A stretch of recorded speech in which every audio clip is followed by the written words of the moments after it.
Diri sa atong mabtik na barangay captain diri sa barangay Palao mga kaigsunan sa Iligan City nga si Engineer Romeo Toto Manzano Jr. Atong mahinabi siya unang-una siguro katong mga proyekto nga iyang gi-implement diri nga naatinan mo nagpatawag siya og murag dili mga gikan sa nagkalain-lain na line of agency ikan sa kining ICWS, sa DPWH o murag mauto nga mga area sa katong yung ipatawag diri nga naapod ang mga media nga gatutok ani especially gid sila tong unahon na pangutanan ni Kapitan kabahin aning diversion bridge o diversion road here sa Palao River kay kamulog constant ang tulay niya di bana-bana ni siya nga mahuman karong September karong bulan na karong bulan katapusan og sa hinimo diri nga briefing sa una pagkanina mo by month of May ipasalig ang taga DPWH nga mahuman ang siya pero wala magid mahuman at anyway karon kamulong gyud passport ang construction atong pangutanon si Kapitan Toto Manzano kung unsay update na karon sa atong tulay diha sa Riverside Palao Iligan City kapos si update karon sa atong tulay kap. So mayong buntag no. Ang ato adiha karon nga grabe ang atong monitoring diha no sa DPWH sa mga problema diha within the vicinity sa mao nga tulay no. Kay nga no nahinumdum mo nga nakabisita si Secretary Vinci Dizon no. Og mismo yang saad kang mayor sa atubangan ni Mayor Frederick Siao nga iyang humanon sa karong August pero tungod lagi kay naay gamayng problema sa kining pa closure sa Purok 15 dili man pwede nga i-close ang Purok 15 nga walay diversion road so mao na gi-divert nila ang karsada, naghimo sila kanang diversion nga murag submarine bridge. Agyan sa mga tao lang. Agyan sa mga tao apil mga sakyanan kay simbako ug masunog naay mga emergency makaagi lang gihapon kay gi-close naman nila ang kanang approach diya sa Purok 15. Para og makagawas ang Purok og mahuman na siya ila pong giayo ang kanang mo-connect nga karsada paingon sa mao nga bridge. So ato pud nang sa instruction pud sa atong mayor nga i-monitor ang mga project within the barangay Palao. So mao na nga ato yung subsub ang atong pagmonitor niya na. In fact karon lang no nag-istorya nato ang project engineer no nga ato yung gihangyo nga kung mahimo sa before fiesta maabrihan kay para busy na manggugay anang fiesta unya after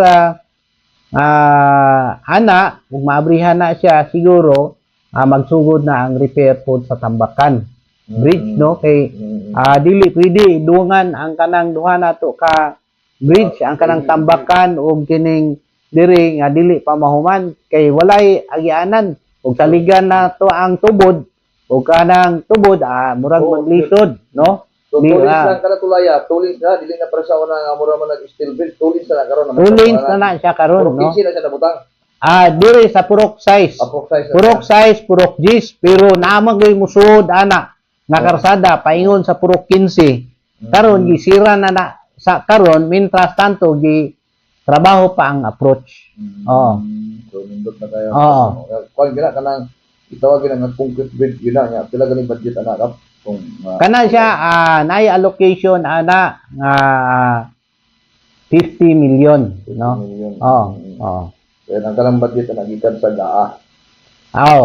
Gikan na siya sa national fund na siya. Kana nga kuan kana nga budget unta sa panghibalan kana ka tinugkap na duplicate na siya nga budget katong sa Mirila dayon ang funding nga nagikas nasyonal sa Mirila nga gipandingan naman sa lokal gipandingan naman ni Mayor siya mo to nga nakit-an ang imuhang area nga nag-needs ato nga 50 million mo to kay the same kuan man siya the same river no so mao na nga kaluyan tas Ginoo Mm. sa atong mga pagampo gibutang gyud diha kay wa may lain nilang kabutangan pod diha raman pod so mao na nga nabutang diha sa ato ang bridge. Ligo na nga tulay di na para atong unang murag pagsing ng tulaya diha. Ikumpara sa una ka sa una murag kaduha nang nag-repair ikatulo naman ni karon. Siguro magkaguma ng tulaya diha so na.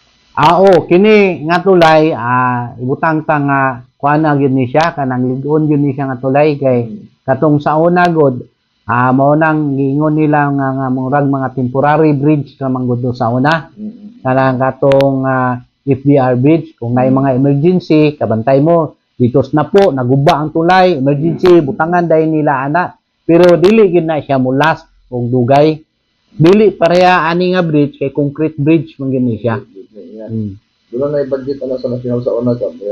Bisa doon na may budget. Salamat yapon ta kay matud pa nila. Di po na implement na budget kada kung wala po gihatag og kini ang bali ginibisit ng mga magi ana nga gusta. No kasi may ginibisit ana ka. Kasi may banang nga nakaagi ta diha.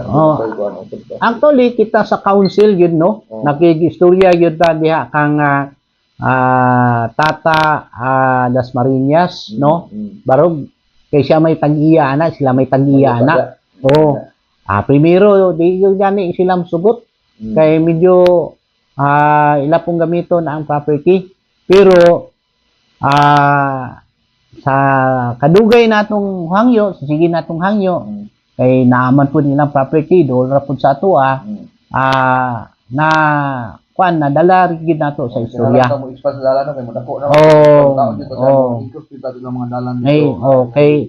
Kana nga property ang tagyana si kuan so dugay among istorya na. Sa ba i-donate nila na o sa may dili man pwede nga dili i-donate. Wala bayari ang kuan tagyana wala siya kay wala sigo wala ko kabalo unsay istorya na basta kay ang atong panto dili pwede mag-construct og project og walay donation. Pero sa akong pagkahibalo sa among istorya ni Tata okay na siya, wala na siya problema diha sa pag-agi.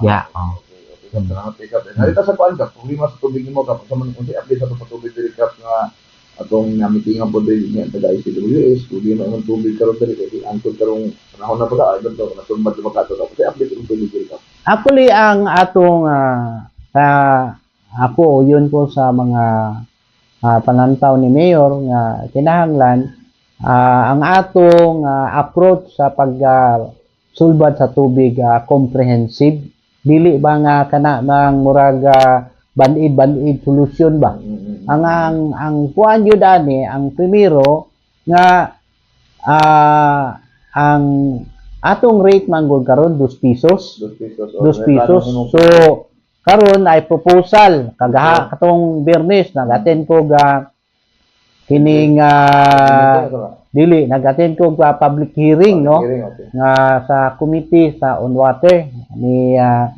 Konsyal Tatay Huertas anay proposal nga 15 kami sa Barangay Palao sigon sa akong na istorya manigosyante man diha ma-private man maasa ang kuan unsa nga sektor ang ilaha gyud nga importante na itubig willing sila mo bayad og 15 bayad sila og 30 importante nga nay sakto nga serbisyo sa tubig 24 hours unya sakto nga pressure unya makuan jud no ingon ta nga mapuslan jud kay ang atong mga negosyante mahadlok sila nga basig moabot ang panahon nga mahutdan na ta og kanang ang source nato ba maura dayon nagdaghan ang kanang negosyo so basig dili maayo na ang musamot og problema ang atong tubig ato mga negosyante ang ato pong mga kuan ang ato pong mga residents samot nga nagkinahanglan tubig sabi nimo dire sa Palao sentro pero nabiyay mga ibutang nato mga 3 o 4 ka purok nga wala yun na katilaw og tubig sa ICWS. Ito man naggamit sila og detail. Ang ilaha dipwil, ang ilang gigamit. Ulan. Unya, ulan, ana, unya, kabalo ka kining dipwil usahay tungod sa tikit-tikit ang balay, daghang balay, ugbok ka og dipwil, maskin pag duol sa CR, dapat ana, layo-layo man sa CR, kay wa may tubig lagi. So, kuha na siya ka murag delikado sa panglawas sa atong mga katawan.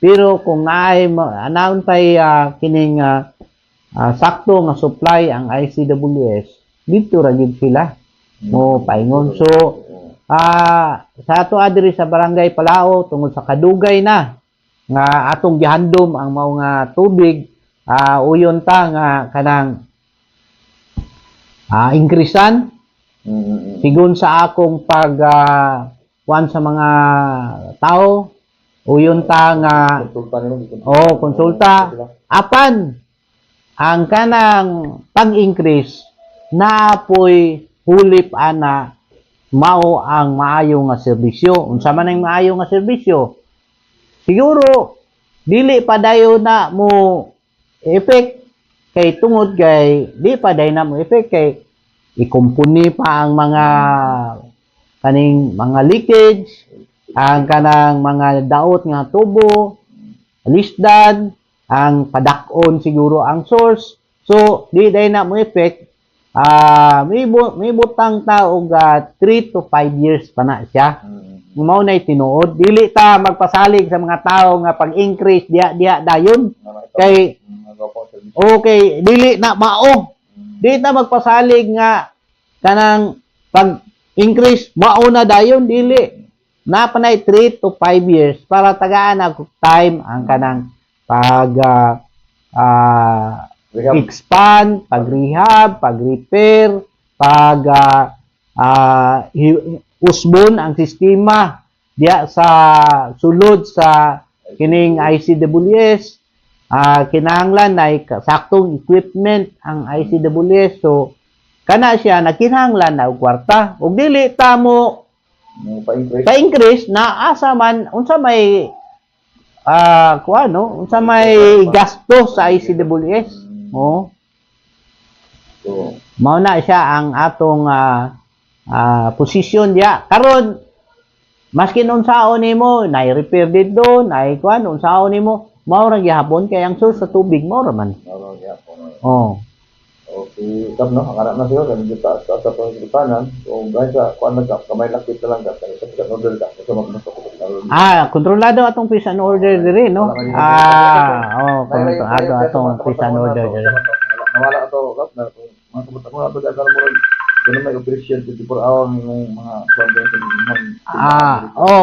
ang kanang mga nagapal pa nimo tong mga problema ga kung retry ito sa una wala na kay atong kapulisan kuan man gyud nga nagbatngon man gyud ya, nagtan-aw po diyan, nag-monitor. 24 hours na operation na.